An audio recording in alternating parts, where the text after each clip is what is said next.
You're all right. Okay, so basically I wanted to read you a quote first that I thought was just perfect for the day. The quote's from Battenshaw Backyard Farm and it's about glass gem corn.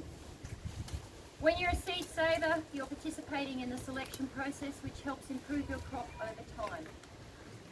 You can select the biggest cobs with the best colour variety and the largest kernels.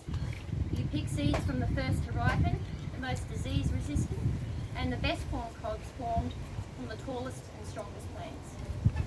That's seed saving. That's the best way to encapsulate it. You want the best plants possible and breeding them at home year after year. They suit your climate, they suit your conditions, your soil, your rainfall, everything.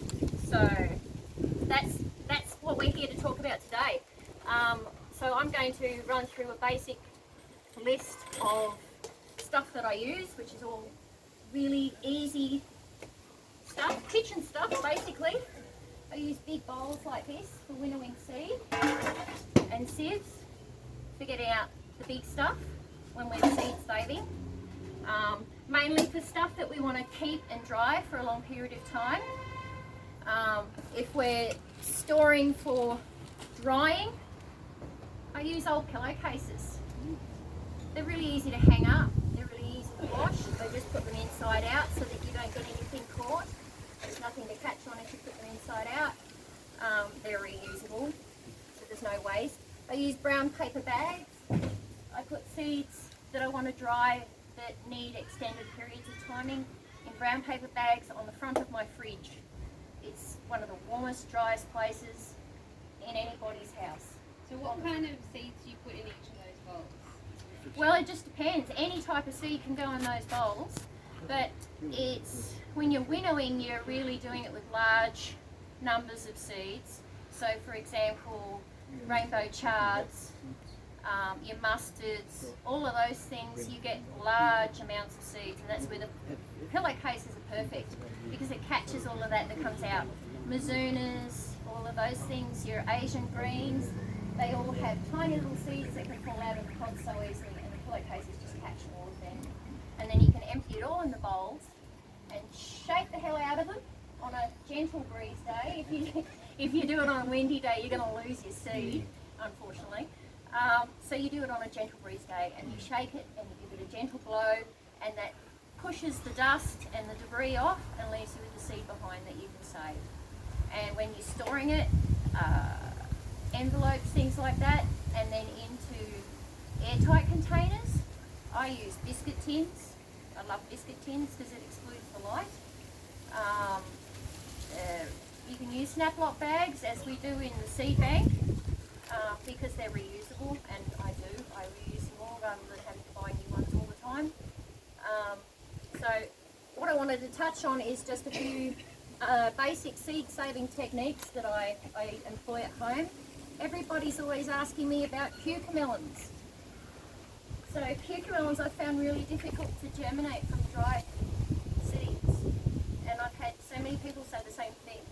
So this container's just it's an IKEA container that got heated in the dishwasher and went out of shape. So I went on to use it for something else and I drilled some holes in it. And at the end of last autumn, I put the very last of my fruit in this container. Now this is the first time I'm opening it since I put the seed in there, which was months ago. When you say seeds, wet seeds or? The whole fruit. The whole fruit, unopened, just old and starting to dry out a little bit, or wrinkle.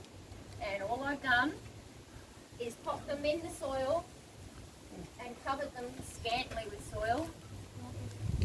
Yes, that would be lovely, thank you. So I've just popped them in the soil, scant cover with dirt, and then put plastic cover on it and left them in my greenhouse all winter. And as you can see, they sprout quite nicely. That's the first time the cover's been on since I planted them. I haven't watered them at all. I haven't touched them. How long have they been in there? Months. Since the end of autumn. The last of my fruit. Very last. It's coming up now. That's right. So could just use the last of medicine cups too, old dark medicine containers, couldn't you, for storing seeds as well? Yes. Yeah, anything dark that doesn't let the light in is great for storing seeds. So that's just an easy one. That's cucamelons. Sweet potatoes, you can get just about any tuber from the shop and start them this way. Everybody see this? That's been sitting since, when did I get this off you, Rhonda? That was the swamp meeting. Last meeting. So that was a month ago, and I took it straight home and put it in a glass on my kitchen windowsill with water, nothing else. Wow. How do you know which end? It will grow green shoots. It's about to. I have a second one which has tiny little shoots on it. I didn't bring it because I didn't want to knock them off because they're quite fragile when they first come on. But this will, in the next couple of weeks, start growing little green shoots and grow its green vines off the top. And when it does that, then I plant it. And I like to grow these in, you're right mate, I like to grow these in hessian bags or grow bags rather than in the ground, because I find I trellis my vines up over my chicken pen, so it gives my chickens extra cover in the hot months. But I find then the plants tend to put all their energy into the grow bag and you get bigger tubers. So that's just the way I like to grow them. It's great for container growing because I actually live in a rental. So everything I do in my place has to be moved or non-permanent essentially. How do you know which end to put in the water, or does it not matter? No, I don't find it matters. Yeah. I just get a pointy end. Yep. Yeah. I literally just put in the pointy end and the plant makes its own mind up because it's a tuber. It'll have a growth root off either end. So yeah, it's not really that fussy. Can I just ask a question? Sure. I actually tried doing that and I just cut it in half and put it in water. Should I have not cut it in half? I should have done You didn't need to, but I don't think it'll make any difference. It should be okay. As long as you let it dry off and heal like you would a succulent. Or an ordinary potato. Yeah. So this is my seed sprouter, which the seeds the sprout should have been harvested probably 3 days ago, but I was really hoping it would time out well with today. You never time these things perfectly. I use this for a lot of my large seeds and aggregate seeds. So things like beetroot, silver beets, rainbow chards all have aggregate seeds. So the seeds are multiple plants per seed. You'll get 2 or 3 sometimes from each seed. They really benefit with soaking overnight first. I always soak all my large seeds unless the directions of the plant specifically says you don't want it to. Like yam beans don't like it wet, which I've recently discovered. Oh no, I do all my legumes. I soak them overnight. Yeah, me too. This one here, this is P. Morgan's, which is an edible sprout variety that Bunnings sell. And Clara and Rhonda saw it in its large form today in my garden with the big purple flowers. It's actually gorgeous. And we've got cress and amaranth in these other 2 layers. So these are just, sprouts that you add to your salads and things like that. But people don't realise, you can plant these out in your garden and then grow the seeds for yourself. You don't have to keep buying the seed packets of sprouted things. You can just plant these out and grow them on until they fruit for you and seed for you, and then you've got more. So lots of people don't realise that mung beans, all those things you can plant in the garden. Start them off in the seed sprouter for your sandwiches and your salads and stuff, and then plant them out and grow them on for your own seed collection. And you'll have better results with the next generation because they've grown in your garden.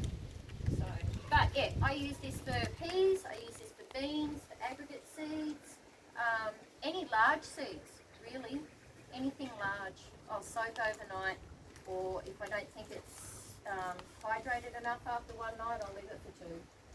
But it makes planting so much easier. Like, I have a terrible slug problem in my garden. I have leopard slugs, and they're voracious. And I find leaving this probably another week and taking the lid off and getting them really advanced and putting them out, and the leopard slugs won't touch them because they're only interested in the first new shoots. Once you get adult leaves and stuff, they leave all the seedlings behind. They don't touch them. So that's another good reason to sprout peas and things like this in my garden specifically, and beans, because I don't lose as much to my predators. So, okay, what do we got left here? So, there's another method of seed saving I use. Does anybody have a tissue? Thank you, that's perfect, I forgot. So, some seeds, if you go out somewhere and someone gives you a tomato or something squishy that you want to take home and grow, what I do, these are Cape gooseberries from my own garden. They're a lovely sweet tart thing. I use them in jams and jellies and desserts and all sorts of stuff. And they're great to grow. I keep them in a container so they don't get adventurous.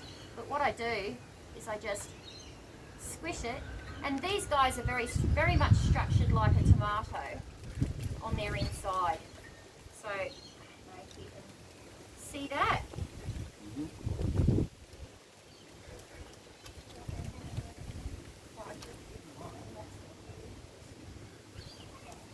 I just use a paper towel normally, and I just squish it out. Tomatoes, cucumbers, any sort of melons, any sort of pumpkins, those sorts of things. Squish it all out on a paper towel and let it dry out overnight, and then plant the paper towel the next day. That's it. No need for washing. Unless you're storing the seed long term, there's no need for washing or anything like that for these particular seeds. And the paper towel helps hold moisture on the seed while it germinates, so it doesn't dry out. So I find just a scant covering of seed raising mix or soil over the seeds in the paper towel, and that's all it really needs until they germinate. So it works really, really well. Tomatoes, all that sort of thing, I save this way. The other way with these guys is to just leave them inside their little paper casing, which is like nature's packaging, and it keeps them all separate so they don't go mouldy if you leave them in an airy place. And they'll dry up like raisins, which they're fabulous to eat like that. But if you can refrain from eating them like that and let them dry out even further, then the seeds are quite easily removed dry for storage long term. So, okay, what else? Don't use desiccants when you're storing seed long term. It will actually dry out your seed too much and it will kill the seed. Desiccants, you know, like you get in vitamin packets, pill packets, you get the little sachets that stop moisture, and some people use them, and they're good in a container to keep moisture out, but not in with the seed, because it'll dry the seed out too much and kill the seed. Oh, okay. So, where are we? Fruit, seeds, yeah. Okay, yeah. Seed saving requires patience. Seed germination requires patience. Some seeds can take months to germinate, others almost overnight. Like if anybody's ever grown mung beans in a sprouter, they'll germinate virtually overnight. But some things can take months, like the cucamelons. They took literally months. And there's quite a few other things that are very slow on germination too. So patience is the key. Leave your plant tag in that pot for months if necessary, just to make sure that you don't forget what comes in there when it finally comes up. Because too often you'll, oh, it didn't come up, I'll plant something else in that pot. And then the tag's gone and you forget what you put in there, and then all of a sudden it comes up and you're like, oh damn, what was it I planted in here? So patience and label things correctly is also really important with seed saving, so you know what the hell you're planting. That really helps. And lastly, protection from slugs and snails. As I said, I've got a terrible slug problem at my place, so I use these things, so long as they're not in direct sunlight, because they're not UV stable. They make a fabulous mini seed raising house. If you have the ability to have a cold frame at your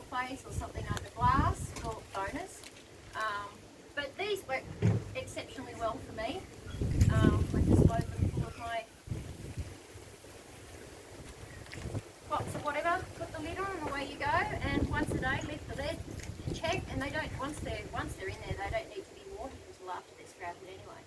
And the container holds all that moisture in, so you don't lose any of it.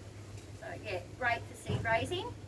If you don't have the space or the luxury of a glass house or a cold frame. So other things that are useful for cold frames are bathtubs, old bathtubs. Old window boxes are good. You can scrounge window frames, you can scrounge perspex, it's all really good for cold frames. And they're all things that I use in my garden. So, and I brought this along for people to see. It's very cheaply bought from Bunnings. I use this and many other containers for propagation at my place. Because most of the time, a lot of plants, all they require is water. Whenever I pick veggies in my garden, I put them in a big vase of water on the kitchen bench. One, that keeps them fresh for extended periods of time. They don't take up large spaces in the fridge, especially when there's a large amount of them. But little cuttings go in here with water on the windowsill, and within days sometimes you've got roots, and then you can plant them out into pots. So it's a great cheap way of multiplying what you've got for sharing or just for filling out your garden, depending on the plants that you want to propagate. So, okay, any questions? What are some things you've grown from seed in your garden? Okay, cherry, nectarine, mango, apricot, the gooseberries, coffee. Help me out here, honey. Sorry? Peaches? No, I haven't done a peach yet, but I have done nectarine, and they're very similar creatures. Apples, I've done apples too, and I've done lemons, mandarins. I believe you can't do oranges because they're a hybrid. Yeah, everything I get, if it's got a seed, I give it a go. I can't help myself. I'm a seed tragic. So Does with it take cherries, long to fruit? Like doing like apples from that from seed? Does that take very long for the tree to fruit? well, you think about the trees that you get from the nursery, and they're about this tall. They're about 6 years old in some cases. So It takes a while. it is a waiting game. That's right. That's right. But all of my fruit trees are in pots. How long did the mango take? The mango fruited in 4 years from seed.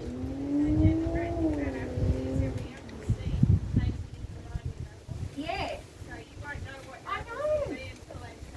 That's right. Yeah. Yeah, I believe it's a 50-50 chance between an edible apple and a cider apple.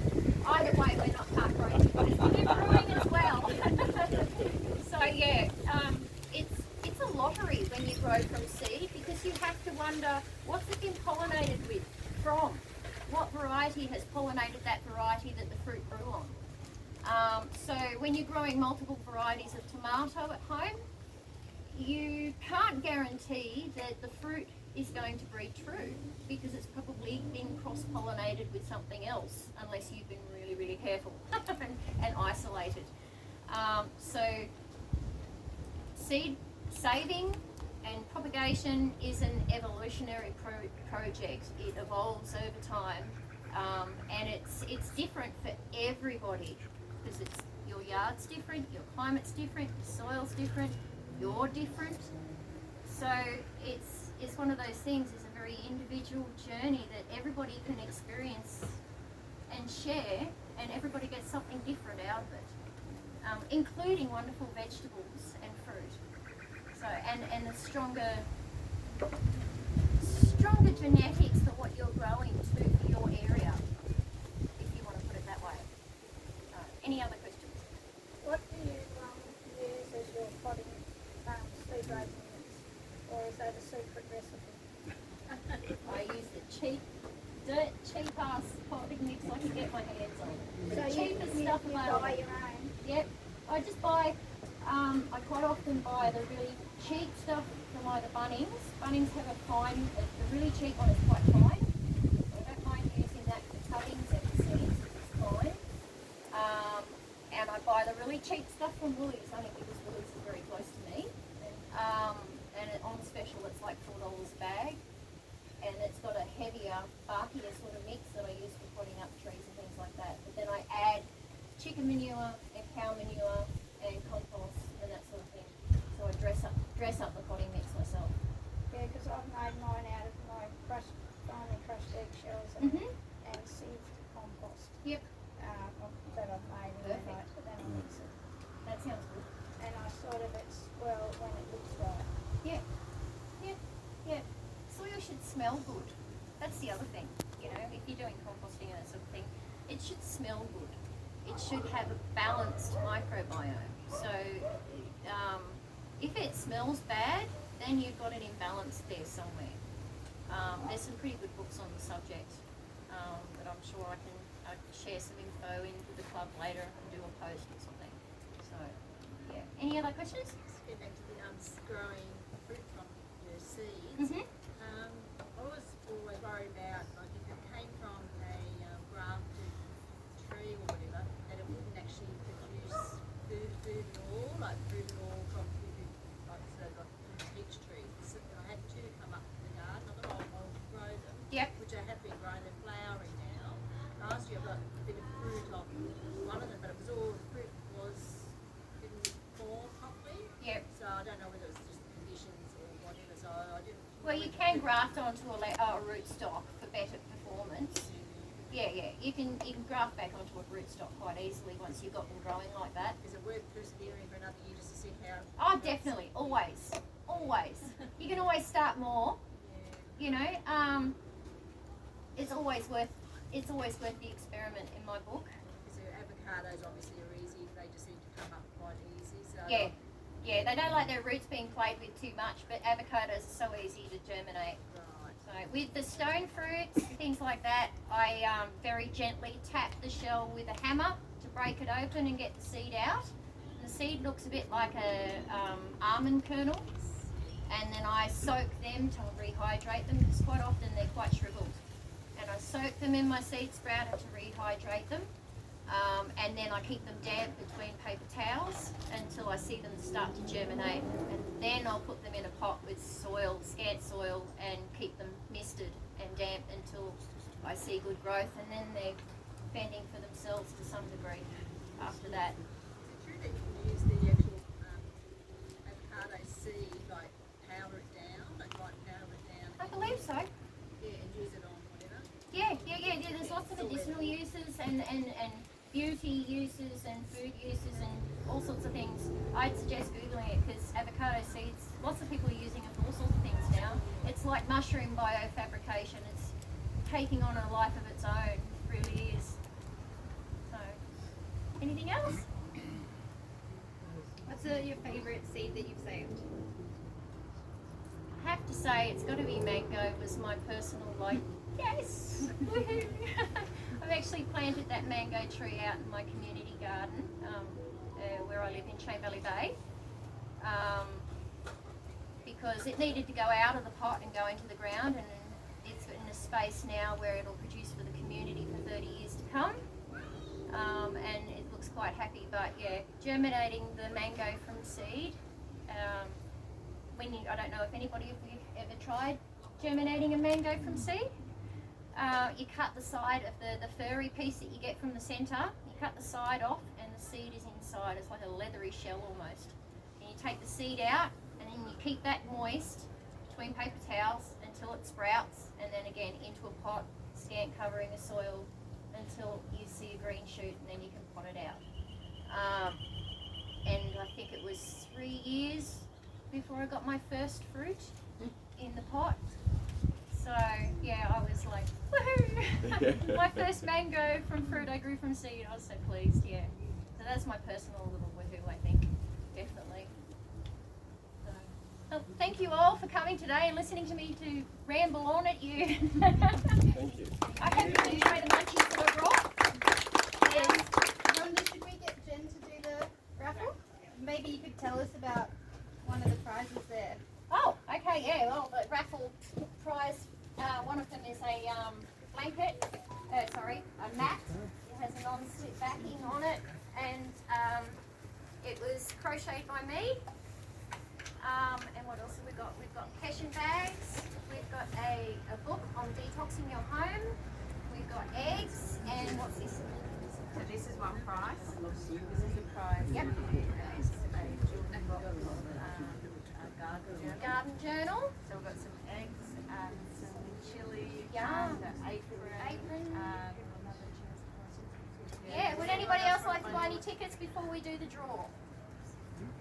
So we've also got some eggshells and some book, the squeaky clean book, and the passion bags, and then we have this garden ornament. So we've got 5 prizes. Put it out of the way while everybody buys the tickets. You got 5 minutes. Okay. All right, I'd Brett. like to say, everybody,